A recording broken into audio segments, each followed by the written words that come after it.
Hello, YouTube. Now, I'm not a techno wizard by any means. I'm just a user of this phone, and I'm reviewing it because I'm strongly advising anyone not to buy it. Now, this is a thorough-ish review, not a thorough technical review because I don't really know anything about the tech, but this is a thorough-ish review of the phone to point out everything that's wrong and okay-ish with it, so that you can technically make your own mind up, even though it's blindingly obvious from what I'm going to say how awful this phone is. Okay, so I'm going to start with the good stuff, just so that you know there are some good things with it. Okay, the camera's pretty good. Let me just turn it on. Very good picture quality on the camera. I'm not sure how well you can see that on my screen. I can see me on my screen, filming me on my screen. So yeah, the camera's very good. You can get some very good quality pictures on that with a lot of detail. It's almost like a macro lens, really. Even though it's just a teeny little thing with a digital zoom, but it's a brilliant camera. Okay, yeah, the camera was the only good thing. Stylistically, it's a good size. Well, size-wise, it's good. It's not too big like the majority of other phones nowadays, but the keyboard is a little small and you often find you're pressing the wrong buttons. They also seem to have chosen the least user-friendly version of Android for this, though that's just me being used to the older system, I expect. Now, for the problems, and my goodness, there are some problems. This is so absurdly slow at everything. Okay, I'll just click on Google. So, it's loaded. No, that's what I was searching. Sorry, let me just restart this. Okay, so I'm going to search for something now. What should I pick? I know. I shall search for an oak tree. Okay, OAKTREE.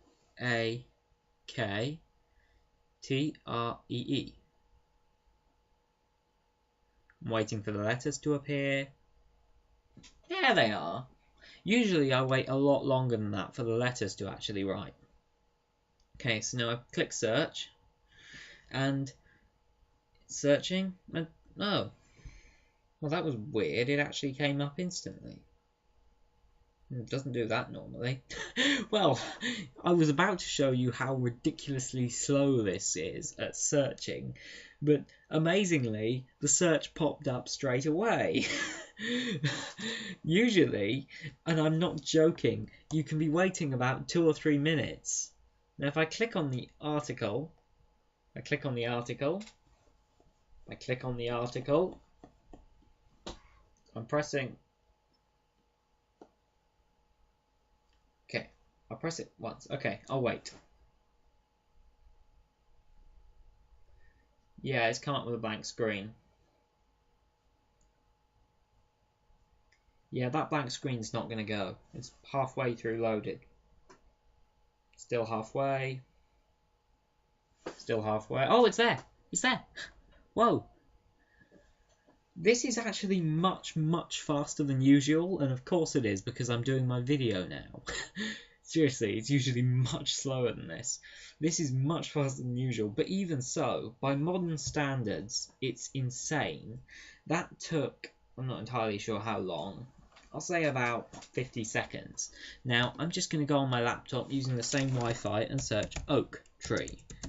Typed it immediately. It's up there. Clicked on it. Oh, and there it is. I know you can't see what I was doing, but it stands. There's the point. Something that's practically instantaneous on there, or even on my old phone. And my old phone was not fast. My old phone was technically, according to the technobabble they sold this to me with, slower than this. But it wasn't. I mean, this is slower, and this is about 3 years newer. I mean, there's clearly not very much new technology in here, and if there is, it's horrendously underused. Or, if at all. Several more problems. You cannot phone anyone. you're probably thinking, what? It's a phone. Of course you can phone people. Well, no matter what your phone actually says the signal is, the signal could be anything. And even if the signal is full, and it actually is full, quite often, when you try and phone someone, it comes up with a little box that says not connected to network, even though you are connected to the network. It does this so often. It does this about 8 out of 10 times you try to phone someone. So you're like constantly phoning, not connected to network. Okay, phone, not connected to network. Okay, phone. It does this so often, and it is such an irritating thing. I mean, why? I tweeted to Samsung, dear at Samsung, isn't it great that you have a phone you can't phone anyone with? I think that was what I wrote anyway. It was something along those lines. They never replied. I even put like a little hashtag GalaxyFame, and I kept tweeting them. They never replied. Of course they didn't reply. But yeah. So you'll really struggle to phone anyone on this phone. Also, you'll find that apps can take ages to load. There is a ridiculous lag on games. Do not play games on this phone. If you play Temple Run, there can be like a 2-second lag. So you move your thumb, and you're like waiting, 1, 2, and then you've just tripped and died. So yeah, I uninstalled Temple Run shortly after I installed it because it was so dreadful. Anyway, this is a pretty darn bad phone. There's so yeah, sometimes you'll click on an app and it'll just load. It'll come with a loading screen or sometimes you'll click on an app and nothing will happen. It's just happened there. Anyway, sometimes you'll click on an app and it'll come with the loading screen.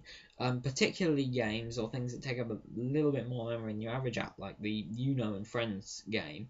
You'll click on that and you will literally be waiting 10 minutes for your app to load, and then it'll just close itself. And you'll never get to play your game. You'll never get to use whatever app you were using. I mean, sure, it works fine with most apps, but most apps aren't the problem. Okay. I think you've gathered my review.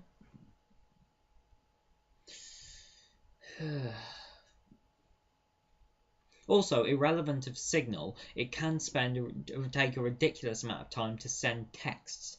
I mean, my phone now is showing full signal, yet for 1.5 hours, a text I was sending it was sending a text. I came out wrong. A text I just sent took 1.5 hours to send. I'm serious. I'd show you, but it only shows the whole time that it sent, that you wrote it, so that's just daft. But anyway, don't like it. Do not like this phone. Only thing I like about it is its size. Even then, is that really a selling point? Yeah. Basically, do not listen to technobabble before you buy a phone from people in a shop. Always look at the reviews. Look at the reviews for that. They're generally mixed to kind of positive-ish, but usually with people complaining about how slow it is. Oh, that's a thing. One more point, and then I'll be off. The picture quality on the screen is not excellent. Not by a long shot. And the colours look a bit like you're sort of looking through a swimming pool. You'll get that if you look at the phone. Anyway, that's it. It's a nightmare to live with. You go on, live your happy whatever lives, and subscribe if you want to. Also, don't buy the phone unless you want to.